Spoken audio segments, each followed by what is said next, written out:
Next time on Frontline, if you have a 401k or an IRA that you're depending on to retire, don't miss this report. A lot of 401k programs stink. You put up 100% of the capital, you take 100% of the risk, and you get 30% of the return. From Wall Street's perspective, 401ks are a fantastic business. This whole thing's a scam and people are really getting hurt. Frontline investigates I'll be working for the rest of my life. the retirement gamble. Watch online. The effects of the current economic crisis have touched everyone. Even if you still have a good job and a paid-up mortgage, chances are your monthly 401k statement will remind you that you've lost a good chunk of your savings. Trillions of dollars have evaporated from those accounts that have become the prime source of retirement funds for a majority of American workers, affecting their psyche and their future. If you're still young enough, there's time to rebuild and recover. But if you're in your 50s or 60s or beyond, the consequences can be dire. And it's drawing attention to the shortcomings of a retirement system that's jeopardized the financial security of tens of millions of people. It was a gray, chilly morning in Midtown Manhattan, and a line of unemployed, mostly white-collar workers stretched for blocks around the Radisson Hotel. More than 1,000 middle managers, stockbrokers, consultants, secretaries, and receptionists had come here hoping to find a job. If you are just arriving, please step this way. Good morning. It was called a career fair, but there was no merriment here, only a whiff of desperation. Do you have any openings in the IT industry? Many of these people had been out of work for months and burned through their liquid assets, their future even bleaker than the present. Alan Weir, who turned 60 this month, showed us his latest 401k statement, which he hadn't had the courage to open up. I'm afraid. You're going to open it now? You want me to? Let's do it. There's good reason for his trepidation. Nearly half of his life savings have vanished in a matter of months. It went down again. How much are you down overall? Oh, about $140,000. Do you think you'll ever get it back? I mean, I'll probably never see it come back. I was looking to retire probably when I hit 62. I can't do it now. I'll probably be working until I'm at least 70. I'm a Microsoft Office diva. Until she lost her job, Kathleen Coleman had spent nearly 30 years working as an executive assistant on Wall Street. She doesn't have much to show for it. Tell me about your 401k. Does this answer the question? This is what it was in 2005. 2007, you're down below 2005. Right. Another one went down almost $40,000. One was Right. 88,000, and then it went down to like 50. How old are you? 54, and I live alone. I don't have any children. I've been a career girl all my life, and it's been a great career, and I don't deserve this. I'm sorry. It's all right. Have you had any nibbles? All the nibbles I've had, I get beat out by top models who can type. And I have experience and dedication and loyalty, and I can make any boss shine. I can. If you're out there, I'll relocate anywhere for you. What, psychologically, what does this piece of paper do to you? Oh, it crushes any rest I may get when I'm 65. I'll have to work for the rest of my life. The saddest part of this story is that it's being repeated all over the country. In eastern Pennsylvania, 59-year-old Iris Hans lost her accounting job and half of her 401k investments. She's now back in the workforce as a part-time cashier in a grocery store. Your debit card. You have a great day. In Dearborn, Michigan, Terry and Donna McNally are barely holding on. He lost his sales job in August. The condo they bought 15 years ago is worth less than their mortgage, and 40% of his 401k retirement savings is gone. Donna is the main provider now. Let me hear you count to 10. Can you count to 10? 1, 2, running a daycare center out of their home. 6, 7, 8, 9, 10. Are you here for Joan? Yes. Terry considers himself fortunate to have found part-time work greeting the bereaved at a funeral home and making lattes at Starbucks. There you go. Where colleagues young enough to be his grandchildren have taken him under their wing. What's the hardest part? I'm no longer sitting in a computer or driving in a car to a call. You know, suddenly I'm standing for 4 to 6 hours. and greeting people or making drinks or trying to learn the process and the food business thing, which is very difficult. It's tough, but I'm proud of him at his age to be doing what he's doing. The 401k drop was tremendous, is tremendous at this point in time, and that's where the savings was.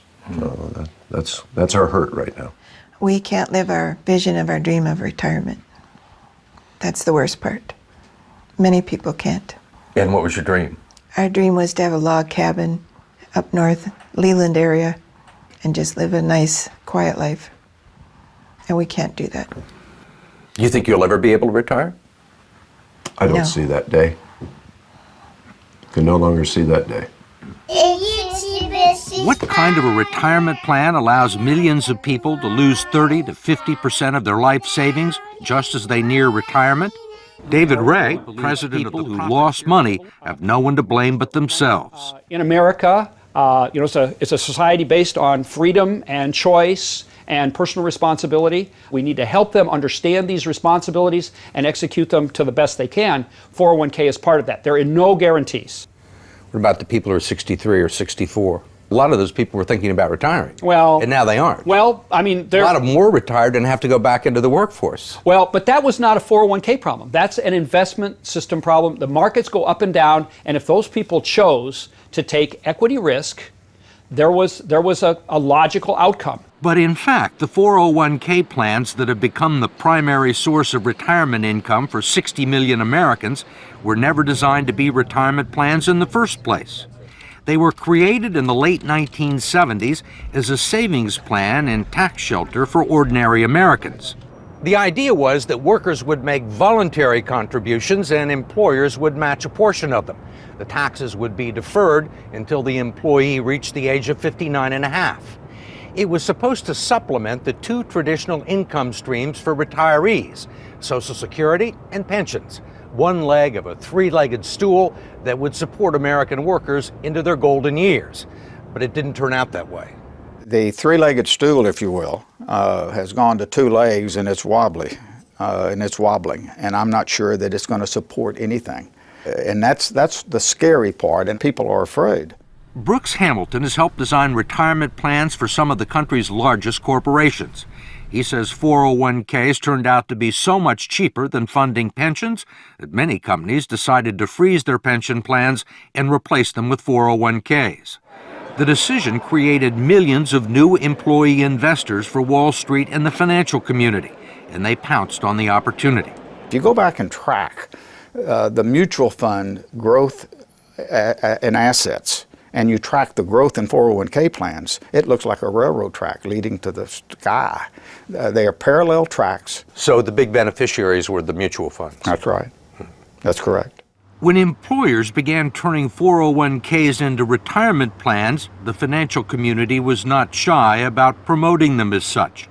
The prospect of trillions of dollars in the hands of unsophisticated investors opened the door for all sorts of potential abuses.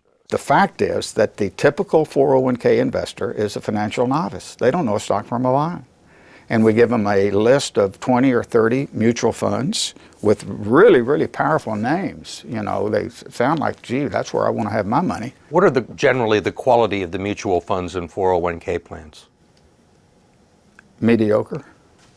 I'm be real honest with you. With half the funds on the list, really dogs, what people would characterize as dogs, shouldn't be on the list to start with. There clearly has been a raid on these funds by the people of Wall Street, and it's cost the savers and the future retirees a lot of money that would otherwise be in their account, independent of the financial collapse. Representative George Miller of California is chairman of the House Committee on Education and Labor and a staunch critic of the 401k industry, especially its practice of deducting more than a dozen undisclosed fees from its clients' 401k accounts. Now you got a bunch of economic wizards jumping in and taking money out of your retirement plan, and they don't want to tell you how much. You can't decipher it in simple English, and they're not interested in disclosing it or having any transparency about it. And most of the people that look at their 401ks have no idea that these fees are being taken out. No. Where would you find it? Where would you find these fees in this prospectus? You can look on any page you want, and when you're all done reading it, and you will find some of the fees and the commissions here, but you won't find them all, and I bet you won't find half of them.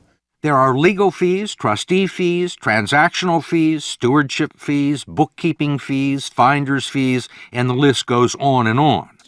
Miller's committee has heard testimony that they can eat up half the income in some 401k plans over a 30-year span, but he has not been able to stop it. We tried to just put in some disclosure and transparency in these fees, and we felt the full fury of that financial lobbying. David Ray, a lobbyist for the 401k industry, says he favors disclosing the fees, but his partners in the financial industry don't. You think most people know these fees exist? I think they know that there are fees. They don't know exactly how large they are. Why do you think the financial services industry is opposed to fee transparency? I don't know that they're opposed to it. I think the issue is... You don't think they're opposed to it? Well, they want to keep... You're a lobbyist in Washington, right? You know they're opposed to it. George Miller hasn't been able to get a bill to the floor. I think they want to keep the systems as simple and not make changes. They like the way things are, and whenever you push people out of their comfort zones, it's an issue. I mean, they're comfortable with the situation because they're making a ton of money, or they have made a ton of money. Well, and their systems are set up in certain ways. This is going to be a big change. We wanted to ask David Ray, who's been so bullish on 401k plans, one last question about what the future holds for people like Terry and Donna McNally and Kathleen Coleman, who you met at the beginning of this story. Dedicated, loyal, I can be there. There's nothing standing in my way. Thank you. Need a babysitter? Most of the people that we've talked to are 50 and 60 years old, and have sustained these losses, say there is no way they're ever going to make them back. Right. Do you agree with that? I think we have to be truth tellers. I think that when a person has hit this point, and we've had this unfortunate situation, I don't think we can misrepresent what the possibilities are. And the reality is that money's not coming back that they've lost. They can't count on it. They have to, maybe they have maybe if they work 10 more years, it'll come back by the 10, but it's important that they not have unrealistic expectations. You probably realize by now that due to high taxes, excessive management fees, and losses in the stock market, people are losing their shirts in their 401ks, IRAs, and other qualified plans.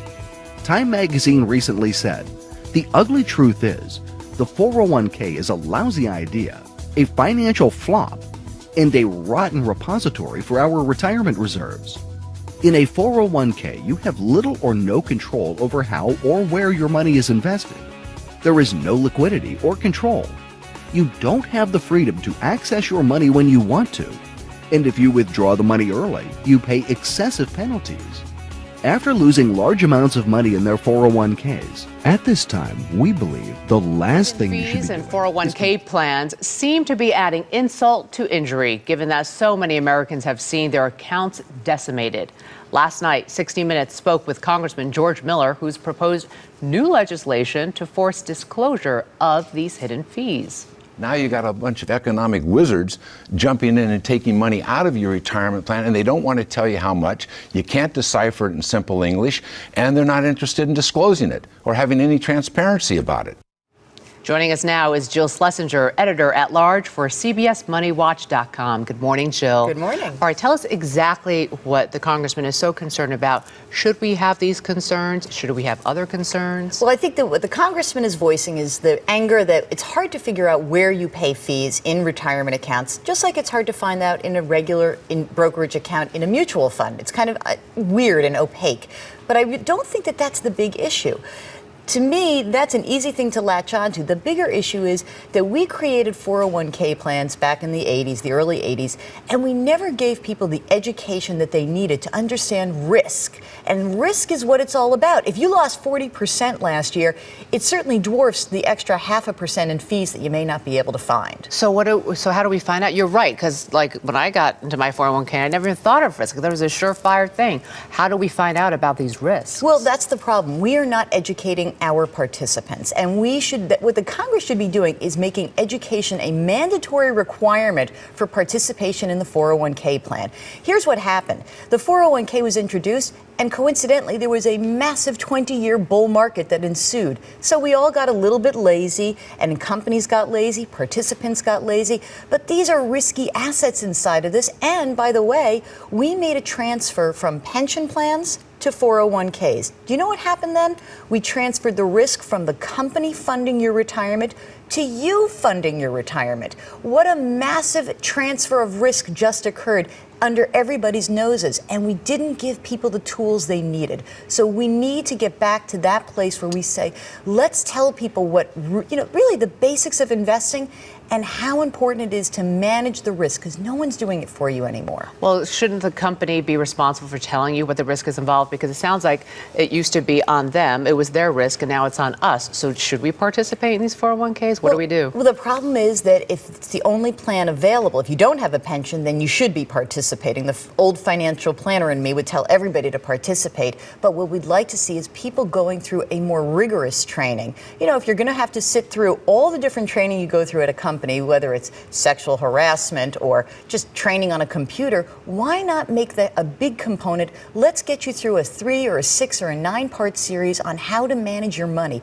how to better manage your risk. And frankly, if we did that, we would have a happier workplace, wouldn't we? Because people wouldn't be freaking out right now thinking, oh my God, half of my retirement account just evaporated. Can people do this easily? You know what? It is incredibly easy. And really, to educate yourself, if you've got the gumption to do it, which, I know is hard, if you go onto the website of the plan sponsor, in most cases it's a big mutual fund company, there are steps that you can take.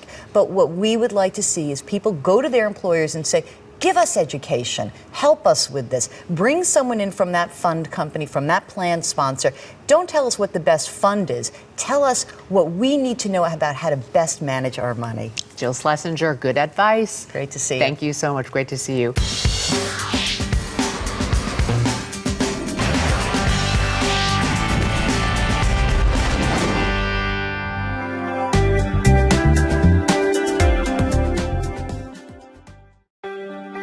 If you've got a 401k, an IRA, or a pension plan, I've got some really bad news for you. The IRS wants you to think that these so-called qualified plans are the best way to save money for retirement. They induce you to max out your plans by giving you tax breaks right now and allowing your money to grow tax-free over the years. Sounds pretty good, right? Wrong. The fact is that putting money in your 401k or IRA is almost the worst thing you could do for your retirement, because you're going to be taxed out of your gourd when you finally retire and need the money the most. Then, when you die, guess what? The IRS will hit you with a double whammy. They'll tax your estate when you die, then they'll tax whatever is left again when it is inherited by your heirs. And on top of the tax problems, you'll also have to deal with market volatility that can kill your portfolio. Just think about 2001 and 2008. What if there were a way to avoid tax burdens at retirement, avoid portfolio-killing down years in the market, and virtually eliminate any worries you may have about outliving your money during retirement? On this video, I want to show you an IRS-approved class of tax-friendly retirement savings vehicles that beats the pants off your IRA, 401k, or pension plan. They've been around for years, are offered by the oldest, largest, and most financially stable institutions in the world, and allow your money to grow tax-free, just like your current qualified plan, but has zero taxes when the money is dispersed at retirement. Think about that for a minute. Zero taxes on your estate when you die, and zero taxes when the money is transferred to your heirs at death. Listen to that one more time. Zero taxes as your money grows, zero taxes when the money is distributed, and zero on your estate when you die, and zero taxes on the money inherited by your family. Zero. And here's the best part. Unlike your qualified plan, there is no risk that you will lose principal on the investment during a down market. If the market tanks like it did in 2008, your worst case scenario is no gain, but no loss either. What I'm talking about is a retirement savings vehicle that will help make sure you don't outlive your money during retirement. Are you intrigued? Well, you should be. I want to take a few minutes right now to share with you an important message about the best retirement savings vehicle you've never heard of. Let's start by talking about the IRS. They desperately want you to think that an IRA is the best way to grow your money for retirement. You know what? It's not even close. I'm talking about what the IRS calls qualified plans, IRAs, 401ks, pension plans, and so forth. Compared to traditional brokerage accounts where you normally buy stocks, bonds, and mutual funds, these qualified plans have some really good tax advantages. First, you can invest in a qualified plan with before tax dollars. Number two, you don't have to pay taxes on these gains every year like you do on regular stocks and mutual funds, so your money grows tax deferred. It's not taxed until you take the money out when you finally retire. That means you have more money working for you during those years leading up to retirement. Sounds pretty good, right? Well, yeah. Compared to a regular brokerage account, sure. But that's like saying a bicycle is the best mode of transportation going. Of course, a bike beats the heck out of walking, especially if you're trying to travel outside of your immediate neighborhood. But what if you're trying to travel across town or clear across the country? You might want to try a car. And what if you're trying to get overseas? Walking's out of the question. And that bicycle is pretty much worthless. You'd be much better off in a jet plane. So just to make sure you're following my analogy, a regular brokerage account is like walking, lots of tax problems. A qualified plan is like a bicycle or maybe even a beat-up old car. Better than walking, but not super helpful on extra long trips like, say, retirement. What I'm going to show you on this video is like having your very own top-of-the-line private jet, fully fueled and ready to go with your own personal pilot. Yeah, it's that much better. The key to really maximizing your retirement savings is to understand the difference between tax-deferred and tax-free. Under the IRS qualified plans that you probably have right now, your money is growing tax-deferred, which inherently means that it will be taxed at some point in the future. Guess when that point is? That's right, when you retire and need the money the most. You probably won't be working, tax rates will probably even be higher than they are now, and you won't have any IRS-friendly deductions for kids or mortgage interest if your house is paid off, which means that you'll be paying a huge percentage of what you take out to the IRS in taxes, which, of course, reduces the amount that you have to spend for living expenses and lifestyle. Here's another way to look at it. Uncle Sam is counting on you to pay more than your fair share of taxes when you retire.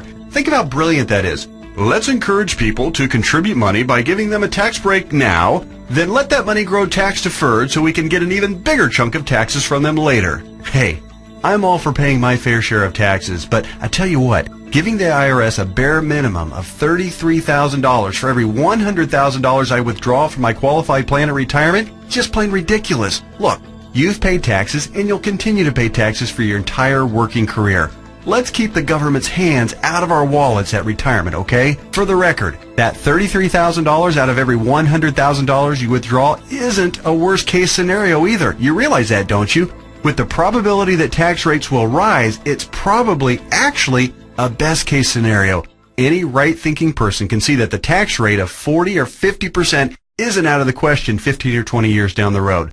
So, let's talk about this so-called jet plane of retirement savings vehicles. You know, the one that beats the pants off a regular brokerage account or qualified plan. Before I tell you exactly what it is, let me show you some of the major advantages it holds. First, tax-free accumulation. Just like a qualified plan and way better than a brokerage account, your money grows year after year without having to pay taxes on the annual gains. Compound interest can then work its magic, which allows your money to grow bigger and faster. We don't need to have a discussion about compound interest, do we? If you're not familiar, just go to Google and type "the greatest miracle of growing money ever known to mankind" and find out about the greatness of compound interest.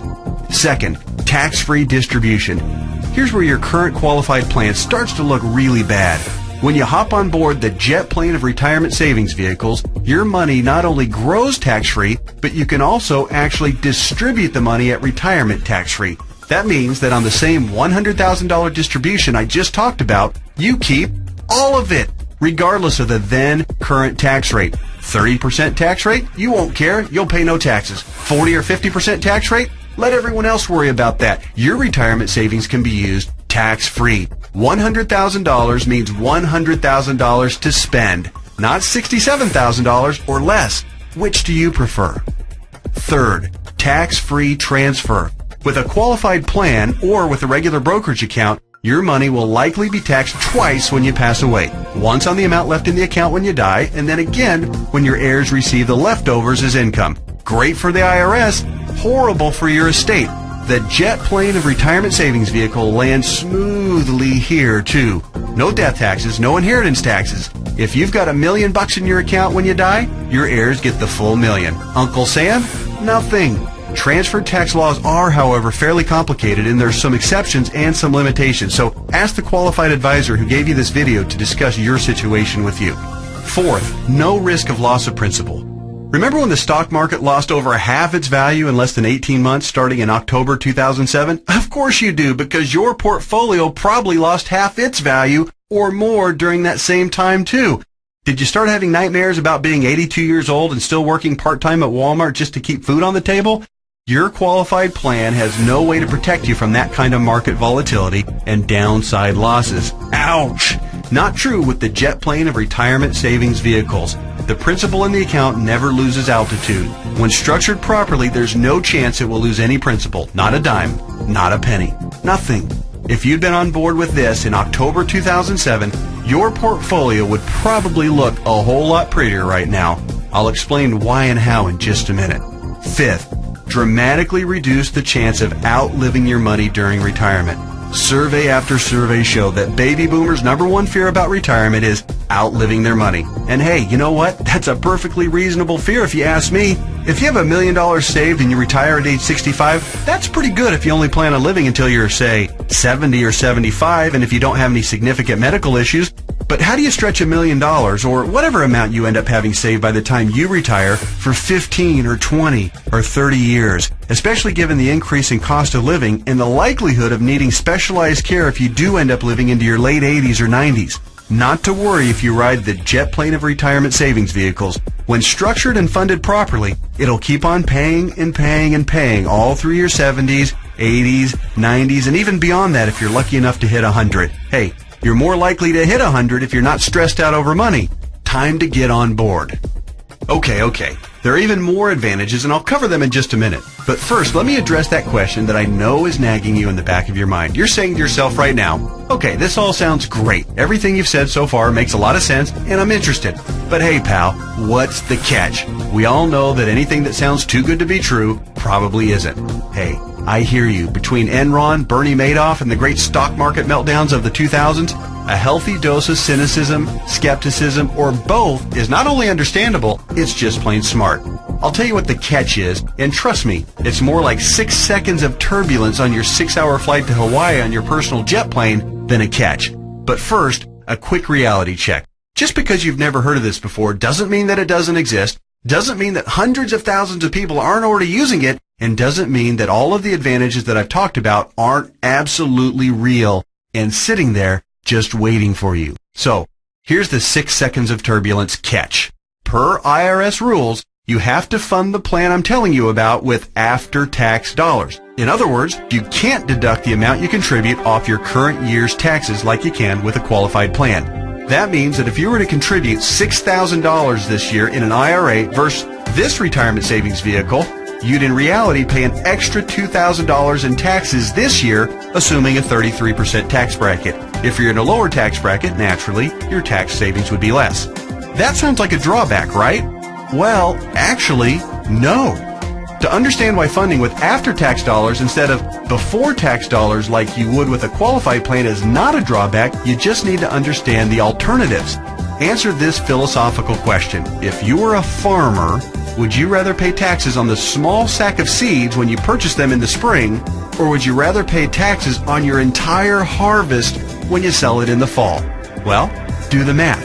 If a farmer bought $1,000 worth of seeds and was taxed at 8%, he'd pay $80. But if the farmer planted those seeds and paid the same 8% of taxes on a $50,000 harvest, he'd pay $4,000 in taxes. 80 versus 4,000. That's a 50 times increase in taxes paid. The same rationale applies to your retirement savings. In fact, the amount of money you save on upfront taxes with a qualified plan, remember, you'd save $2,000 in taxes by making a $6,000 contribution into a qualified plan, okay?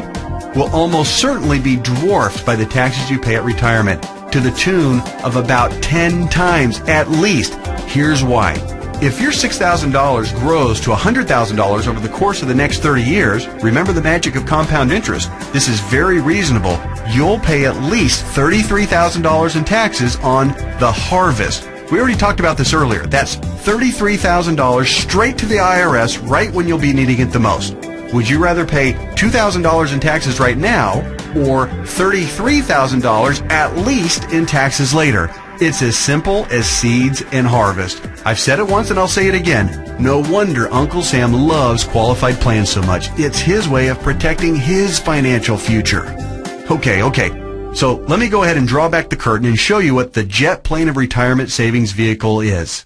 Just do me a favor and hear me out, because I'm going to admit it right now, right up front, it might sound a little, well, boring right at first. That's because it's a life insurance product called Indexed Universal Life Contract, or IUL for short. Stick with me, Skipper. Don't be fooled by any stereotypes of what you may think an IUL is. This is different than any kind of whole life or variable life or universal life.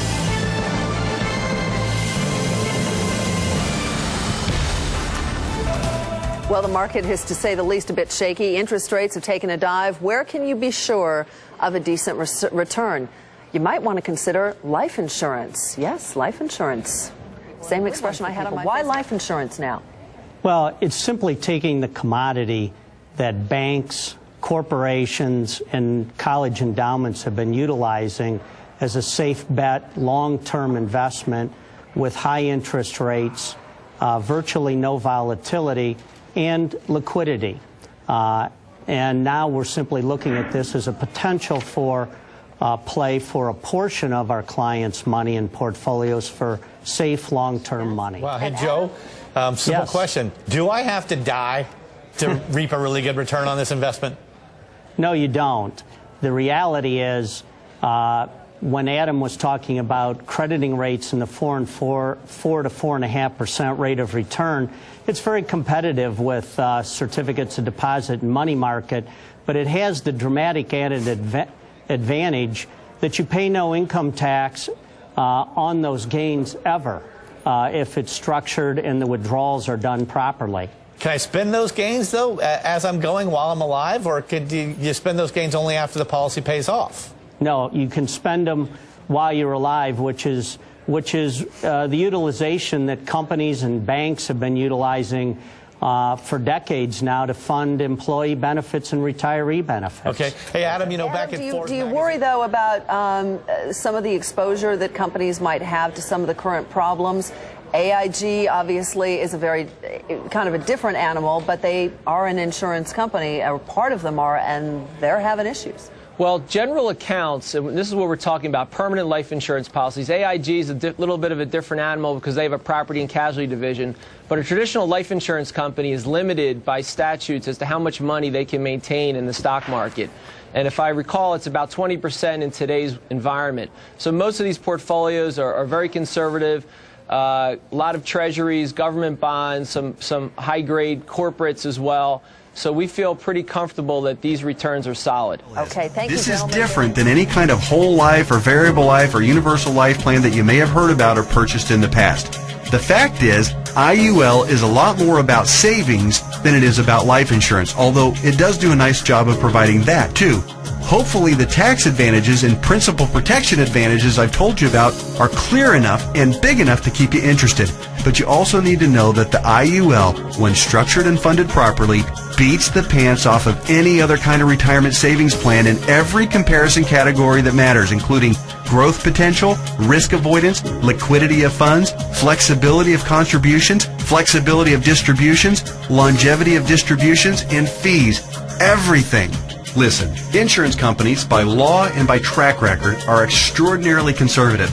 Yeah, I know that AIG tanked it, and you might be thinking that all insurance companies are going bust. Nothing could be farther from the truth. Life insurance companies that offer IULs, as a rule, have massive, massive cash reserves.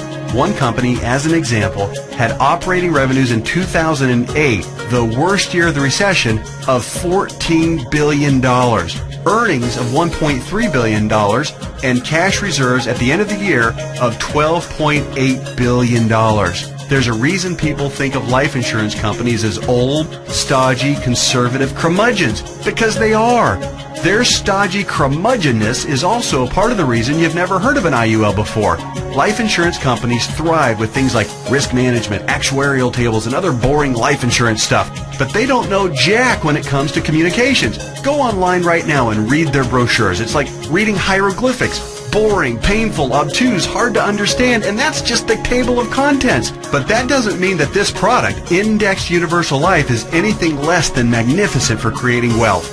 The IUL, Indexed Universal Life, gets its name because it's indexed to the S&P 500, which simply means that it mirrors the growth of the S&P 500, which, for your information, has returned over 9% per year on average for the last 27 years, even with all the crummy years in the 1980s, right after 9/11, and 2007 and 8. Remember that? But here's the best part, and what makes an IUL so darn attractive as a retirement savings vehicle. The reason IUL accounts, when structured properly, won't lose principal is because the lowest return guaranteed by the contract is 0%. Or, in technical speak, they have a floor return of 0%. They can't lose money. If the stock market tanks for the year, your IUL contract doesn't take a big hit. It just stays even right where it is. Stated differently, an IUL locks in the gains during up years, but it doesn't participate in the down years. Take that, IRA. You can't even come close to competing with that. Everyone knows that portfolio losses are killers because you have to double up just to get back to even. You eliminate that risk with the IUL since your floor is 0% annual growth. No loss of principal. Compare that to the devastating 37.2% loss of the S&P 500 in 2008. If you were indexing your IRA against the S&P 500 and therefore did not have the 0% floor like you would with an IUL contract, if you had a $1 million portfolio on January 1st of 2008, you would have ended the year with just $628,000. Ouch! Even with the big bounce back year of 2009, where the S&P returned 23.6%, the $628,000 you had left after getting killed in 2008 would have only grown to about $775,000. Still deep in the hole. Not with an IUL. Now that brings us to the other catch of the IUL. It does offer the peace of mind of the principal protecting 0% floor, but it does also cap the gains on the upside. That means when the market has a huge growth year, your investment will be capped at somewhere in the 12 to 15% range, depending on the carrier and the contract. Don't bail out on me now. Trust me, this is not a big issue. In fact, quite the opposite. We're talking about 6 more seconds of turbulence on your 6-hour smooth plane ride to Hawaii. Here's why. Realize that huge gain years almost always follow what? That's right, huge loss years. 2003, for instance, was great, 26.3% gain in the S&P 500. But it followed 3 consecutive years, 2000, 2001, and 2002, of negative returns, 12.2, 13.4, and 24.1% respectively, negative all 3 years. Let's run those numbers. If you had $1 million in your IRA on January 1st, 2000, it would have fallen to approximately $878,000 at the end of the first year, then continued to fall to just over $760,000 at the end of 2001, and then plummeted to a measly $577,000 at the end of 2002. That same $1 million in a loss-protected IUL would have retained its worth at $1 million at the end of 2000, even though the market was down, remember? Still been worth $1 million at the end of 2001, and guess what? Still worth $1 million after 2002, even though the market got slaughtered. That's 3 consecutive down years and $423,000 in avoided losses. Wow. Then, in 2003, let's say that you were with an IUL carrier that had a 13% cap. Remember the big downside catch? It has a cap. Your $1 million would have grown to $1.13 million. It grew. Meanwhile, the qualified plan portfolio that tanked from $1 million down to just $577,000, remember that one? It would have gotten the full benefit of the 26.3% market gain, not a 13% cap like our IUL contract. Yay! But let me ask you this. Would you rather add 13% to $1 million or 26% to $577,000? 26% added to $577,000 only brings the account up to about $728,000. Again, compared to $1.13 million. This is a no-brainer. At the end of the 4-year cycle, you would have been ahead by over $400,000 with an IUL. This is real money in a worst-case scenario. The only way a qualified plan could possibly do better is if the S&P were to go up unfettered by over 15% per year for 5 or 10 consecutive years with 0 negative years. Do you really think that's going to happen? And even in the 1 in a million chance that it did, get ready to pay the tax man when you retire. I know these numbers can start to be a bit mind-numbing, but they're so critical for you to understand so you can see how to avoid getting crushed financially when you retire. Don't be afraid to rewind the video and watch that last section or the entire video again. I want to continue with the examples just a little bit further. We stopped our examples at the end of 2003. Remember, the IUL account that started with $1 million had weathered the storm and grown to $1.13 million. The IRA account hadn't done so well and had managed to eke back to $728,000, but only after a really strong 2003. Now, let's look at what happened in 2004, 5, 6, and 7. The S&P gained, in this order, 7.2, 1.2, 12.8, and 1.2% in those 4 years. Your IUL account, since it's indexed to the S&P 500, and since all of the gains were between the 0% floor, remember that, and the 13% cap, your IUL would have taken all of those same gains, 7.2, 1.2, 12.8, and 1.2%. That would take your $1.13 million account right to around $1.4 million by the end of 2007. Pretty good, right? Then, when the S&P got shellacked to the tune of 37% loss in 2008, since the lowest return your IUL account can get is 0%, guess what? The IUL account would have held steady at $1.4 million. No loss. Nice, isn't it?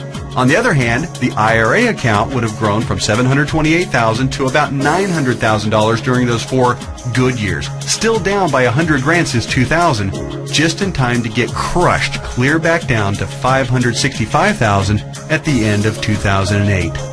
What would you rather have going into 2009? $565,000 or $1.4 million? This isn't a retirement savings vehicle for the ultra-conservative. It's a retirement savings vehicle for the ultra-intelligent. If you think market caps of 12 to 15% are a poor trade-off for a contractual guarantee of a 0% floor, you're just plain crazy.